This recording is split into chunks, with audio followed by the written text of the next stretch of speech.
Ladies and gentlemen, welcome to the third International Fleet Meeting. We are delighted to have you all here. Thank you for participating at this event today. I also want to thank to all sponsors. They made this event possible. Thank you very much. Now I want to introduce today's speaker and then pass over to her. Dear Anne, we are very happy that you confirmed to be our speaker today. I think, I forgot what Don't worry. what I want to say. I hope you enjoy this event and have fun with this third International Fleet Meeting. And now I pass over to you, Anne. Thank you. Thank you.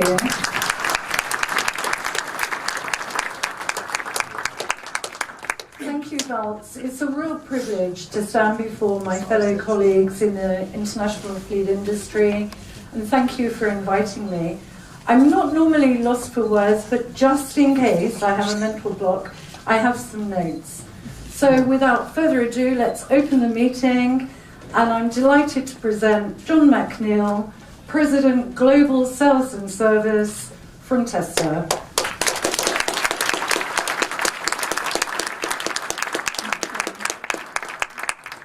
Thank you, Anne. Well, this is it's an exciting time to be in the mobility industry, not just the auto industry, but really the mobility industry. And I'm excited to walk you through some of the things that we're doing at Tesla. I was just explaining to a colleague of mine, Newt, that it's sometimes you don't know what you don't know. And so we tend to press the envelope basically because we don't know any better, or we don't know it can't be done. And so I want to walk you through some of those things and give you a little bit of a sense of what's at our core and then how we're expanding that core. So we were initiated. The company was started really to bring about the advent of sustainable transport worldwide. And what we meant by that was electric transport. It was something that Elon had thought about since he was a teenager. He wanted to make electric cars a reality, wanted to make them cool, attractive, and economically viable. And so that is at the core of what we do. So we're often asked, I was asked this morning by a couple of reporters, how do you feel about all the electric vehicles on the floor? How do you feel about all the oncoming competition? And the answer to that is genuine. We feel great, because more electric vehicles means that more carbon is coming out of the air, which means we're breathing less of it and fewer of us are going to get cancer. That's a good thing. So this is all about the core of what we're doing, and it informs kind of some of the things that we're going to talk about with autonomy, which also comes down to saving lives. So the vision of the company basically started in the very first blog post. It was a 3-stage business plan, and we're almost to the 3rd stage. It started with a low-volume, high-price vehicle. That was the Roadster. And some of you may remember when that was released. We were building Roadsters in Menlo Park, California, in the most expensive real estate in the country, maybe in the world to build cars, and building them in a garage. And then eventually we moved to the mid-market, and some would call it high-mid, but a higher volume, sort of medium volume, medium price product. And we moved into a legitimate manufacturing facility, former Toyota and GM plant in California in the Bay Area, and began to produce the Model S, which is the world's fastest production sedan, less than $1 million US. But it also seats 7 passengers, is a very comfortable car, and a very attractive car. And you may have seen down on the show floor, we've just released Model X. We opened for orders yesterday in Europe, which is our SUV. So that was stage 2 of the business plan. Stage 3 of the business plan is coming, and at the end of this month, we will talk about our high-volume, low-price car. So this is our mass-market electric vehicle. We call it the Model 3. We're going to unveil that at the end of the month, and that will be a very attractive car at a price point of about $35,000 US. So it becomes more of a mass-market, very attractive vehicle, about the size of a BMW 3 Series or Audi A4. The technologies that underlie what we do are also really important, and I'll talk about each one of these, whether it's safety, electric vehicle, or electric all-wheel drive, and autopilot. And I want to hit on each one of these technologies. But essentially what we continue to do is we innovate. So we are trying to figure out how to bring electric cars to a broader and broader market over time. That involves charging. And so because others weren't stepping in to develop a charging infrastructure, we developed our own. So you can now you can make pan-European drives, pan-Asian drives, or pan-North American drives. You can literally drive from the tip of Norway to the tip of Spain on our supercharger network, and east to west too along major routes. In addition to that, you can do that in China, and you can do that in North America. Along the way, we've developed and have opened and began production in the world's largest battery facility called the Gigafactory. So we're now shipping product out of the Gigafactory. And our aim there is to reduce the cost of the battery, which is the largest cost in the car, by half. We have to do that to get to a $35,000 price point. Again, we didn't see anybody else making that kind of aggressive move. So because we didn't know any better, we decided to open a battery factory and make it the world's largest. In fact, we're doubling the production capacity of the world in that one building with batteries. In the last 12 months, we've been busy as well. So we have added about 5,000 people to the Tesla family. We're now about 12,000 employees. We have 140 retail service locations. That's actually north of 200 now. 300 supercharger stations, and we've been doubling our sales each year. So we delivered 50,000 vehicles last year. You're going to see significant increases again this year. There have been 1 billion miles driven on our cars, and we've saved about 150 million liters of gasoline so far. In terms of the infrastructure it takes to do that, we have done things a little differently, and I'll speak to how we're doing things differently in the fleet world as well. So because there's a lot of education to be done with the consumer, we felt like we couldn't do that through a typical automotive retail. We had to do that ourselves. We had to educate the consumer and tell them and teach them the benefits of going electric. And so we've got our own retail stores. We do our own servicing.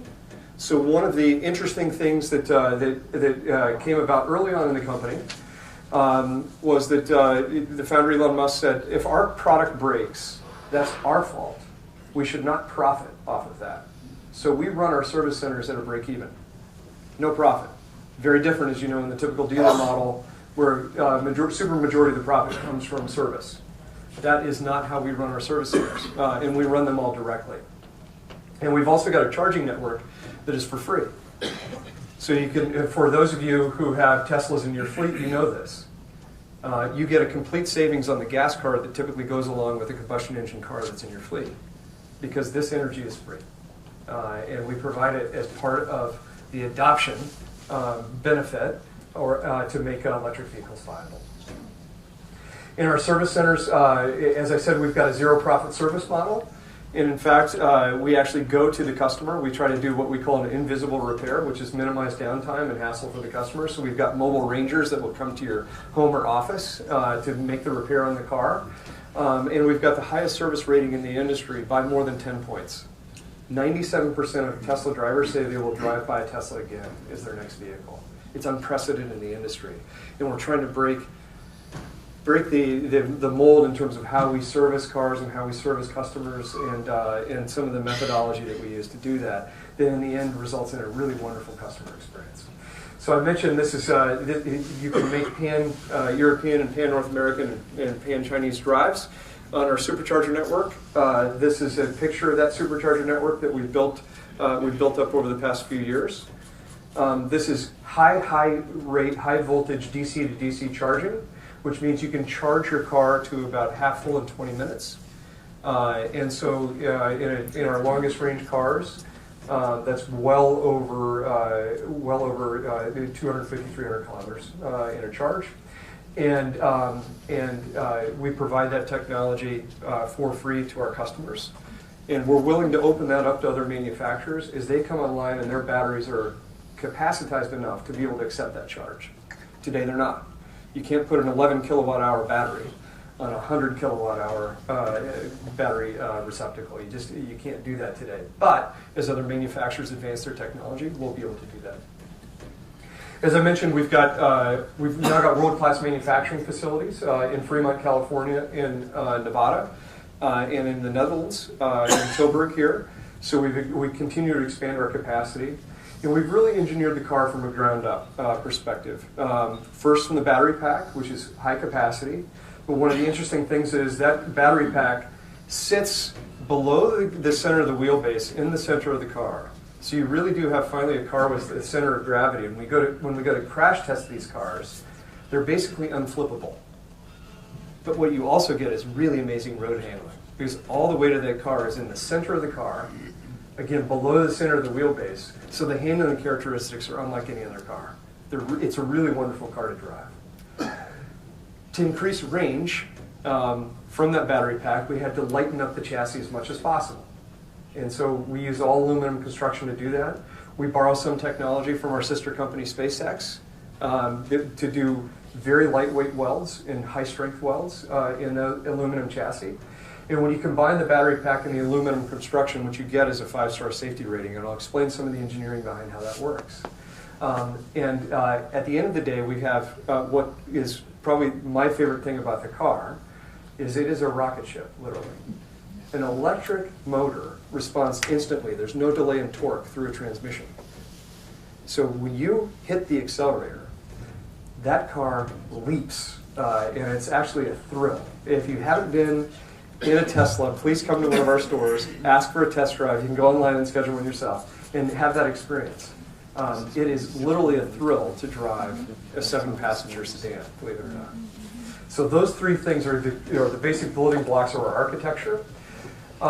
We introduced in 2014 all-wheel drive, and what you get out of that is instant transmission of power to the wheels that have grip. No delay, again, through a transmission along the length of the car. It's instant, and it reacts in nanoseconds to what it's sensing that car is experiencing in terms of its road grip on the road. So this helps us with winter safety, and I'll talk about some of the safety aspects of that. And what the dual motor also gives us, the all-wheel drive, is it gives us increased range and gives us really enhanced acceleration through the car. Anybody want to guess how many moving parts there are in an electric motor in a Tesla car? Any guesses? 80? Any other guesses? 3. 3? Any other guesses? 1. Incredible reliability when you only have one moving part. And our reliability has actually gotten 50% better each year for the last several years. So we're making great gains in terms of the reliability of the car. We also have motor redundancy. So if one of our motors goes down, we've got another one, either in the front or the back of the car, to keep that car moving. So you know, in a combustion engine, if you lose the engine, you've lost the car. Not the case in an electric vehicle with dual motors. And because we're confident around the reliability, we give an infinite mile warranty on the car, or on the drivetrain. So we're able to stand behind that kind of our promise on reliability and the engineering behind it. We also have a 5-star safety rating. And the reason for that is a combination of the battery pack in the base of the car combined with the aluminum chassis. That provides enormous strength and rigidity. So in a side impact or front impact collision, you've got much more rigidity than you have in a standard car.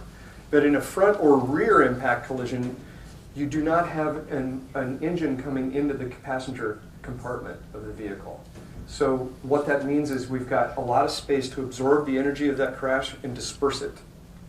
So one of the things that motivates us, and especially motivates our body engineering teams, is almost weekly we get pictures of crashes from the side of the road where you see a Tesla that is just demolished.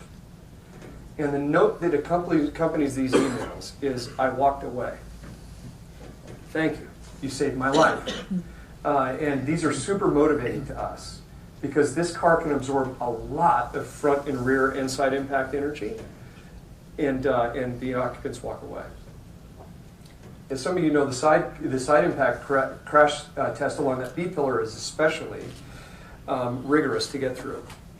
And in those tests, the previous most safe car, that B pillar would move in to the driver's seat almost completely through the seat. In our test, it only moves in about 5 centimeters. And that is a significant difference in the injury risk that you have in one of these vehicles. And it's something that really motivates us. One of the additional things that we did, again, because we didn't know any better, was we said, why have a model year? Why not just be able to update these cars as we make advancements? And how would you do that? Well, you would do that by updating the software over the air. So that's what we do when we have an advancement to the car. We update the car over the air. We updated some of the drive characteristics and drivetrain characteristics of our sedan over the spring and summer, and actually made the cars faster. So when we advertised that you could buy a car that had a 3.4 second 0 to 100 kilometer acceleration, that actually became 3.3 seconds a few months later as we updated the software. And it was just because of the things we were learning from the car. In the fall, in October, about 40,000 drivers woke up in the morning and discovered they had autonomy. And I'm going to tell you that story. But these are the sorts of things that we're able to do because we're learning from the car constantly. We really are connected. And we're taking those learnings and applying them to the car constantly. And so that provides a very different model of ownership over time. So I'm going to talk about this thing called autopilot. And this really is, you can think about this like an airline pilot would think about autopilot. And what we're aiming to do here is to save tens of thousands of lives a year that are lost due to human error when humans drive cars. One of the first engineers that I met in our autopilot group had been in the US Navy. She became really, really interested in autonomous technology because each day in her briefing before she flew, she was told by her commanding officer, you have a much better chance of coming back here tonight if you let the software fly the plane. And she thought about that. And she thought, I've been trained for thousands of hours, and yet the software is still more skilled than I am. I want to learn about that software. So she eventually found her way to the subject of autonomous vehicles. And I want to sort of take that analogy a step further. So what we're trying to do here is do the same that we would do for an airline pilot, and that is make the plane safer for all of us and eliminate the human error. So in the fall of 2014, before we knew what to do with the hardware, we put the hardware in the cars. We did not yet have software to take advantage of this hardware, but just quietly, we built in 16 sensors around the car, plus some high-definition optics. And the software teams went to work to try to figure out how we could utilize this to make driving safer.